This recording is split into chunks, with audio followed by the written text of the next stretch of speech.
Hi everyone, welcome to my channel Divya food and vlogs. ఈ వీడియోలో నేను వచ్చేసి వంకాయ కర్రీ ఏ విధంగా చేయాలో చూపిస్తున్నానండి. అందరికీ తెలిసే ఉంటుంది, బట్ నా స్టైల్లో ఏ విధంగా చేయాలి, సింపుల్గా అండ్ టేస్టీగా చాలా బాగుంటుంది. మీరు కూడా ఒకసారి ట్రై చేయండి. ట్రై చేసి ఎలా వచ్చిందో కమెంట్ చేయండి. ఇందులో నేను మునక్కాయలు యాడ్ చేస్తున్నాను, దానివల్ల టేస్ట్ ఇంకా బాగుంటుంది.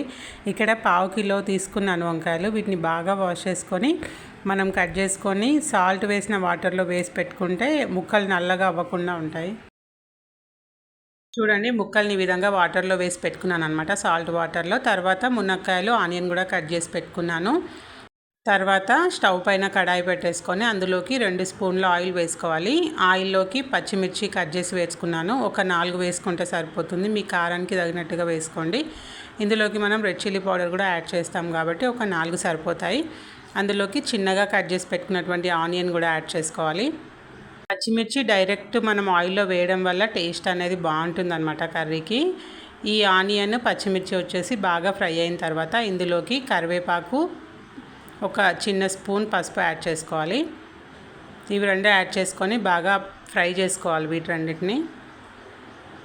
మనం నార్మల్గా వంకాయతో గుత్తి వంకాయ కూర ఫ్రై ఆ విధంగా ట్రై చేస్తూ ఉంటాం కదా, ఒకసారి ఇలా గ్రేవీ కర్రీ ట్రై చేయండి. రోటీస్లోకి, రైస్లోకి చాలా బాగుంటుంది. ఆనియన్, గ్రీన్ చిల్లీ ఫ్రై అయిన తర్వాత మనం కట్ చేసి పెట్టుకున్నటువంటి మునక్కాయలను కూడా వేసుకొని మొత్తం ఫ్రై చేసుకోవాలి. స్టవ్ వచ్చేసి సిమ్లో పెట్టి ఫ్రై చేసుకోవాలి. సిమ్ టు మీడియంలో పెడితే సరిపోతుంది.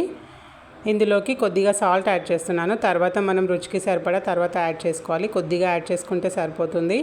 వీటన్నిటిని బాగా కలిపేసుకొని లిడ్ క్లోజ్ చేసేసి ఒక 5 to 7 మినిట్స్ ఉడికించుకోవాలి. ఎందుకంటే మునక్కాయలు ఉడకడానికి టైం పడుతుంది కాబట్టి.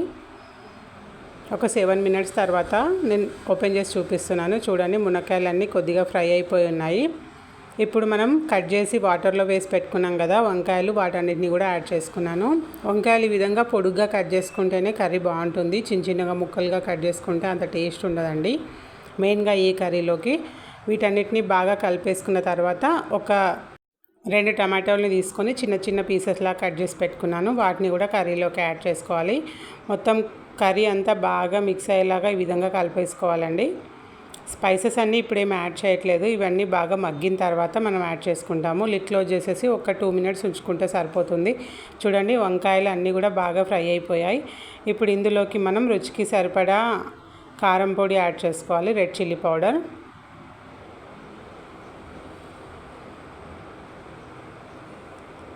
మీరు ఎంత కారం తినాలంటే అంత యాడ్ చేసుకోండి, మరీ స్పైసీ అయితే బాగుండదు. ఇందులోకి కొద్దిగా ధనియాల పొడి, వేయించి పొడి చేసి పెట్టినటువంటి పల్లీల పొడి యాడ్ చేస్తున్నాను. ఇది యాడ్ చేయడం వల్ల గ్రేవీ అనేది చాలా బాగుంటుంది, టేస్ట్ కూడా సూపర్గా ఉంటుందన్నమాట. ఒక 3 స్పూన్స్ యాడ్ చేశాను. ఏం లేదండి, పల్లీలను డ్రై రోస్ట్ చేసి మిక్సీ చేసి పట్టుకుంటే సరిపోతుంది, పల్లీల పొడి అంతే. వీటన్నిటిని బాగా మిక్స్ చేసేసుకొని లిడ్ క్లోజ్ చేసి పెట్టుకోవాలి. మీరు కావాలంటే సాల్ట్ ఇప్పుడు టేస్ట్ చూసుకొని సాల్ట్ యాడ్ చేసుకోవచ్చు. ఒక 5 మినిట్స్ ఉడకనిస్తే సరిపోతుంది. వాటర్ ఏమీ యాడ్ చేయకుండా ఉడకనివ్వాలి.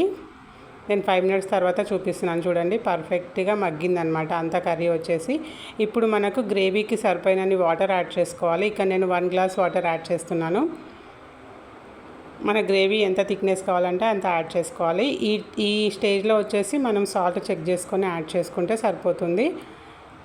ఈ వాటర్ యాడ్ చేసిన తర్వాత మనం లిడ్ క్లోజ్ చేసేసుకొని ఒక 5 మినిట్స్ సిమ్లో పెట్టి ఉడకనిస్తే చాలా టేస్టీగా ఉండే వంకాయ మునక్కాయ కర్రీ రెడీ అయిపోతుంది అనమాట. సూపర్గా ఉంటుంది. రోటీస్లోకి అయితే పర్ఫెక్ట్గా ఉంటుంది. చపాతీ కానీ, జొన్న రొట్టె కానీ, ఏదైనా సరే చాలా బాగుంటుంది. మీరు కూడా ఒకసారి ట్రై చేయండి. చూడండి, ఇక నేను 5 మినిట్స్ తర్వాత చూపిస్తున్నాను. కర్రీ వచ్చేసి పర్ఫెక్ట్గా రెడీ అయిపోయింది. అన్ని ముక్కలన్నీ బాగా ఉడికి ఉంటాయన్నమాట. చాలా బాగుంటుంది టేస్ట్. చివరిగా కొద్దిగా కొత్తిమీర యాడ్ చేసుకుంటే సరిపోతుంది. మీరు కూడా ఒకసారి ట్రై చేసి ఎలా వచ్చిందో కామెంట్ చేయండి. ఈ వీడియో కనుక నచ్చితే please subscribe to my channel.